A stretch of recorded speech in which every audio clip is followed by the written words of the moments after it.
Hey everybody, welcome back. Today let's do a fun little tag video. It is the Truthful YouTuber Tag. If you guys are not new here, you already know how I feel about stuff like this. So I will tell you how I came across this video idea. And that is, I saw Jessica Braun, JamBeauty89. I saw her video. I have no idea who originally created this video, and I really don't care. My thoughts on it is I'm going to give credit to the person who I actually got the idea from, because that's just how it is. So there you go. I'm not going to tag anybody. If you want to do it, then just do it. That's how I feel about that. So first up, I have all of my little questions wrote out here. I did write them in kind of a shorthand, so they may not be like exactly how they were written out, but you get the gist of it. First up is, have you ever received a product, tried it, didn't like it, and then decided not to review it? Yes and no. Like, I don't receive product from companies. I've only ever done one sponsored video. So it's not like I ever feel like I have to review something, but I do sometimes like have an idea like, oh, I want to review this, and then I'll get it. And sometimes it will take me a while to complete the review process or whatever. And then like, I won't love it enough or hate it enough that I feel like it's worth it to even put out the review, since everybody and their mother has already put out their review on it. So in some ways, it's not necessarily that I didn't like it. It's just that I don't feel strongly enough about it that I feel like it's worth putting in the, 45 minutes to an hour of like filming and then extra time editing and then uploading and all that just for like 5 people to watch it. So yes and no. Second up is there any products that you use alone but don't show or use online? Lydia, maybe don't walk all over those cords. Anyway, I don't think so. I mean, whenever I do like get ready with me's, you guys see all of the products that I use, and there's nothing in particular that I'm like sitting on and I'm like, ooh, I'm not going to show this online. So no. Lydia, next up, is there a product that you won't buy because you don't support the brand? I've spoken about this extensively, I feel like, but the doxy is rolling around on the ground over here. Lydia, my thoughts on it are this. Even though I may not like the owner of a brand or the face of a brand or a spokesperson that they use or whatever, if I still like the products, I will still purchase the products because I feel like the brand owner is separate from, or face of the brand is separate from the products of the brand. And wow, okay, Lydia. And there are still people employed by the brand. I don't feel like their employment should have to suffer just because maybe their boss is a jerk. So that's how I feel about that. Now, with that being said, the one exception to that is that I don't like to support brands in general that either facilitate security breaches or have numerous security breaches because of their own lack of getting on the ball about it. So, excuse me, madam. She just will not quit. Lydia! Oh my God. I wish you could see her right now. Stop it. Hey. My one or two exceptions to that is this. Back whenever Lime Crime was still only available on their website, there were some things that I was thinking about buying, but they had a security breach that I feel like was highly irresponsible on the part of the brand itself. Excuse me, madam. And so it made me very glad that I did not end up purchasing from them. Now that they are available at Ulta, there have been things where I'm like, that's kind of cute, but I still really just, some of their things just don't speak to me. And the other one is Erin Condren, which is a planner company. I will never again purchase from her. I had several $1,000s stolen out of my account because of their negligence whenever it came to security. So never, ever again will I purchase from that brand. That's not necessarily a beauty brand, but there you go. That's my thoughts on those. Do you have any blocked words on YouTube, Instagram, whatever? No, I don't think that I do. I definitely don't have any blocked on Instagram because I didn't even know that you could do that. And I don't think that I have any blocked on YouTube. If I do, then I set it up like whenever I started my page, but almost no comments ever go to held for review or anything, so I don't think that I do.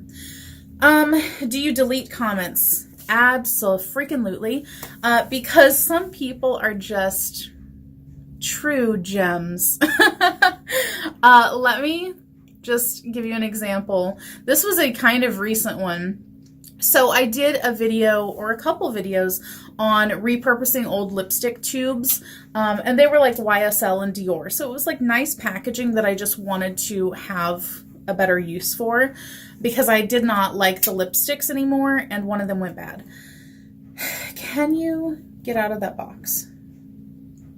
Anyway, I've gotten several comments on those videos specifically being quite rude about the fact that I, was wasting money, which it's my money, it's not yours. But, and using Q-tips and stuff, which, whatever.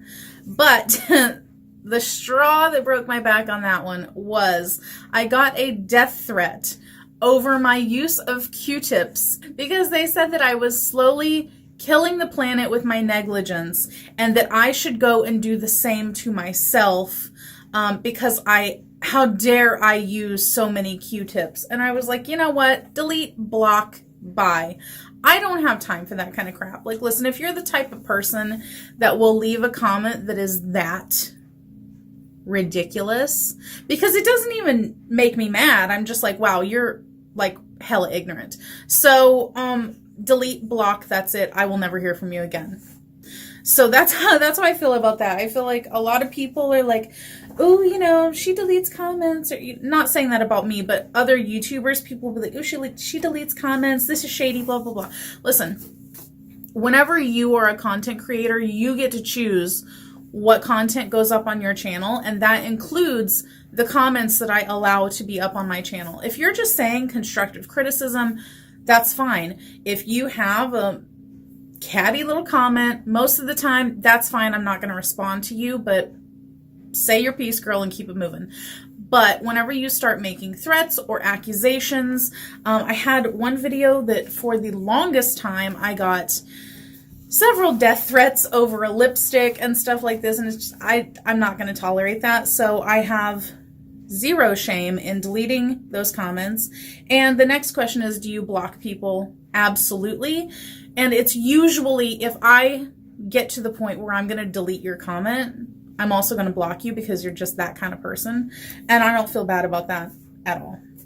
So just don't be a douche and everything will just be okay.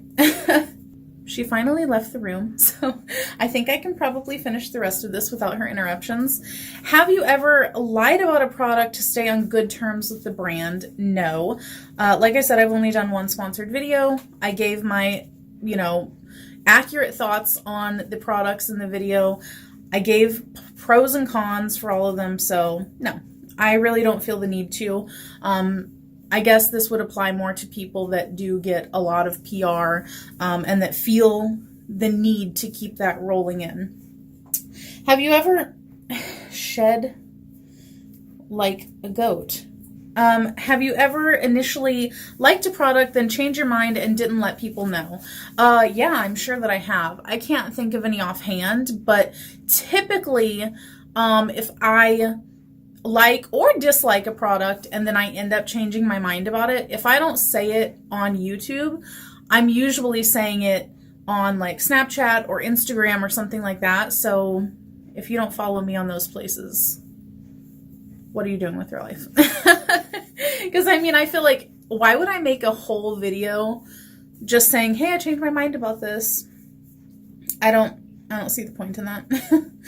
YouTuber, or I think it said influencers, you don't trust.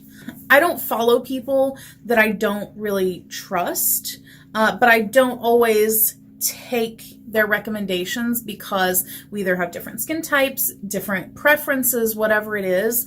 But I will say that, just to dive right in there, I guess this goes hand in hand.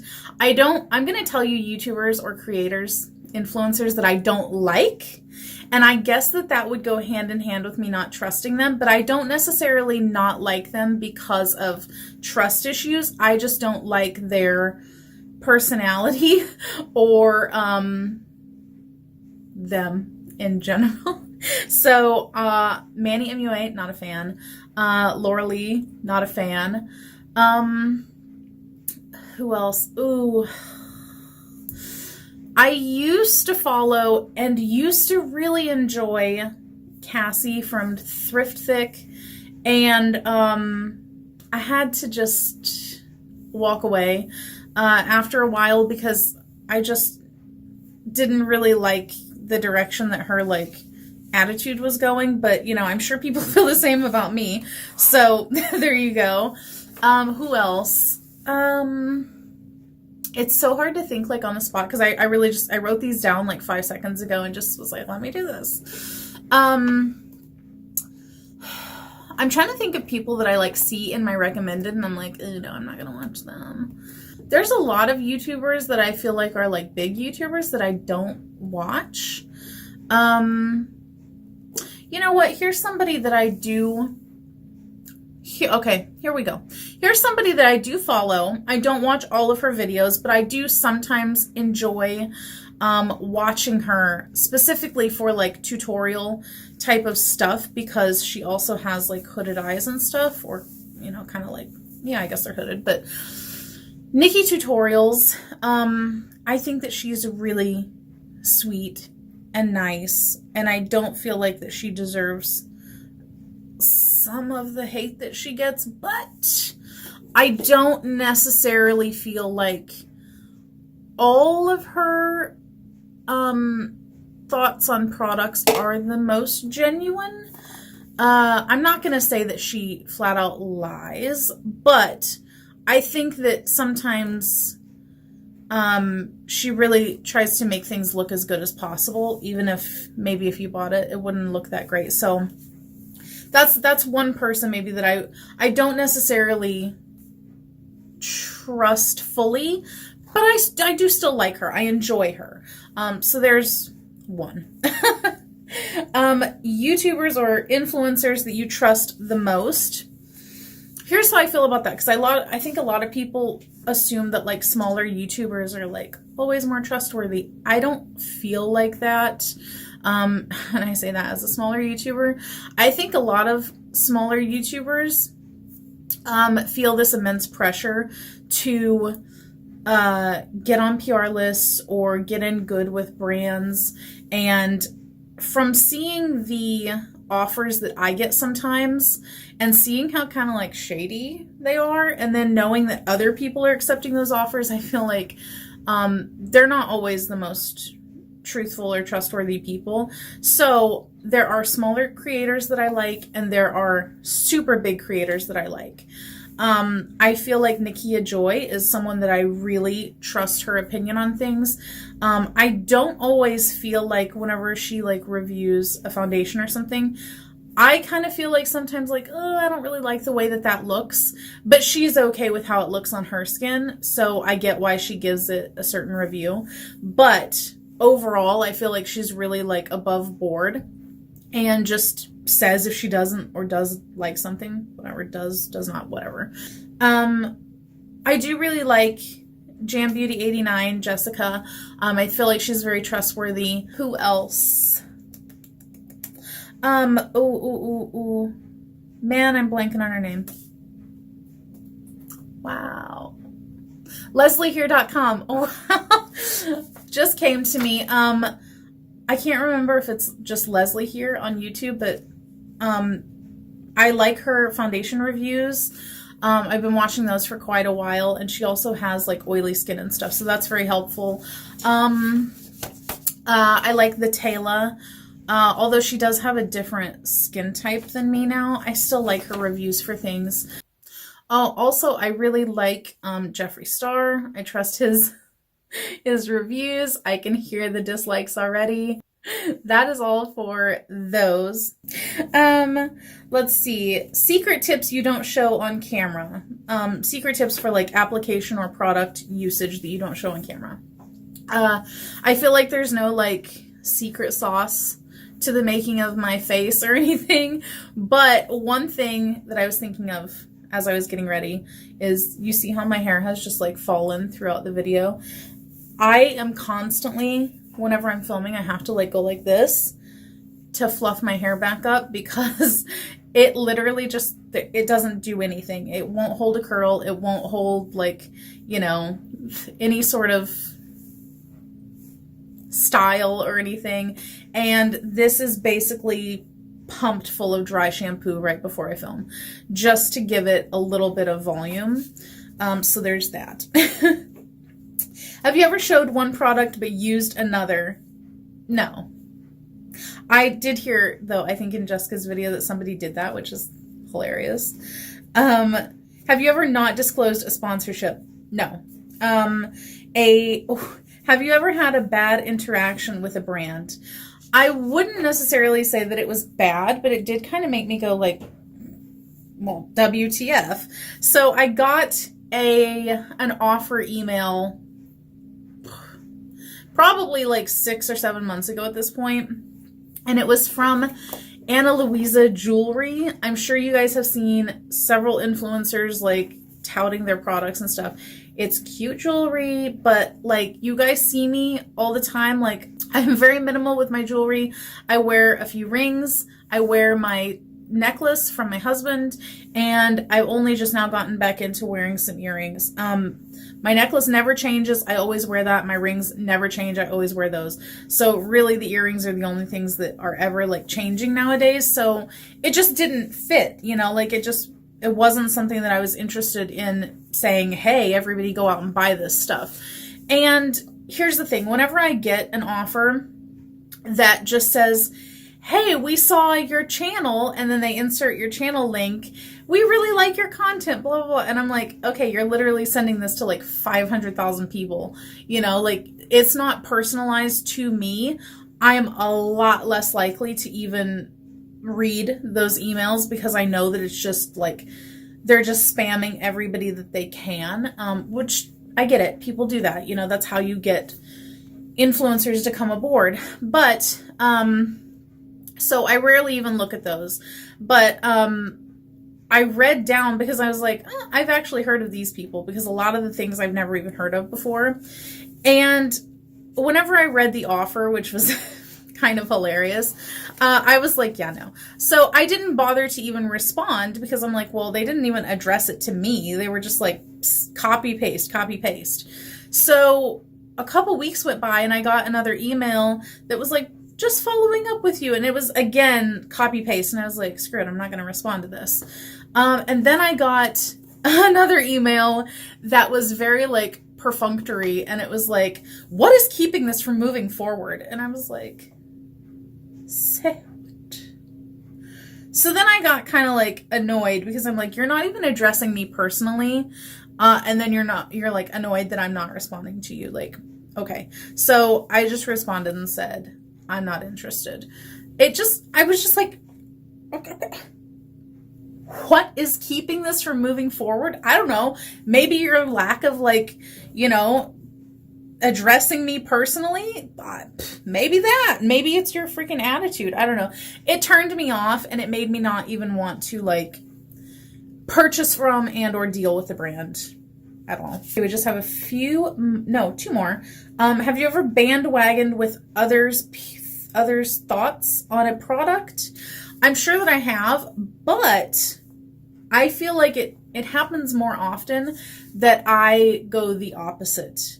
Because I feel like a lot of people, especially now, which is why I've pulled back on doing a lot of like specific reviews on things, is that a lot of people, literally the second something hits the shelves, you have all of the smaller YouTubers going out and purchasing it right away and getting the review out literally 5 minutes later. Review, which I also don't agree with. That's not a review. But the other thing is also that so many people are getting PR that they review it before it even comes out. So the market is like oversaturated then by the time I would actually get a review out. So the flip side to that, though, is I guess that there goes the dryer. Because of that, I try not to look at a whole lot of people's reviews if I can help it. But I do notice that because so many people are trying to like push out their review, it's usually like, oh, I love this. And then I try it and I'm like, I hate this. So then I might feel like, okay, I'm going to review this. Or people are like, oh, this sucks. And I'm like, this is an amazing product. So I feel like usually I'm kind of contrarian to other people. And what things do influencers do that get on your nerves? So many things. Being all like high and mighty about things, which I'm sure some of you are thinking like you're literally doing the same thing. Which, I mean, perhaps. But, like, for instance, in the beginning of this video, I said, I'm going to tell you who actually inspired me rather than the first person to do the video. I can't stand it whenever people get on their high horse about, like, you need to give credit to the very first person. Listen, I don't hear people sitting here, like, you know, thanking Edison or whatever for the light every time they turn on their living room light or whatever. You know, like... I ain't got time for that stuff. So I can't stand that. I can't stand influencers that apologize for everything. I've talked that topic to death also in a few different videos. So I can't stand that. Oh, I can't stand it whenever people are like, I can't use this video, or I can't use this palette on camera because it was limited edition and you can't get it anymore. Listen, so many people have that product. Like, if you can show them a different way to use it or a different eye look to get out of it or whatever it is, why not show it? Like, I can't stand that. Like, I have plenty of things that I will use even though it's limited edition, or if you can't get it anymore, I still use it, and I try to just link something similar in case you do like it, but you just can't get it anymore. Just, you know. So I guess that's it. I can't really, like, I mean, I feel like I've done a video before. I think it was the unpopular opinions video or something, but I outlined a lot of things that I didn't like that YouTubers do in that video, but I guess that's all. Yeah, if you want to do this video, do the video. If you don't. I hope that you guys enjoyed this video. I hope that you enjoyed my commentary on it. Or didn't enjoy it. That is it. I will catch you guys next time. Bye.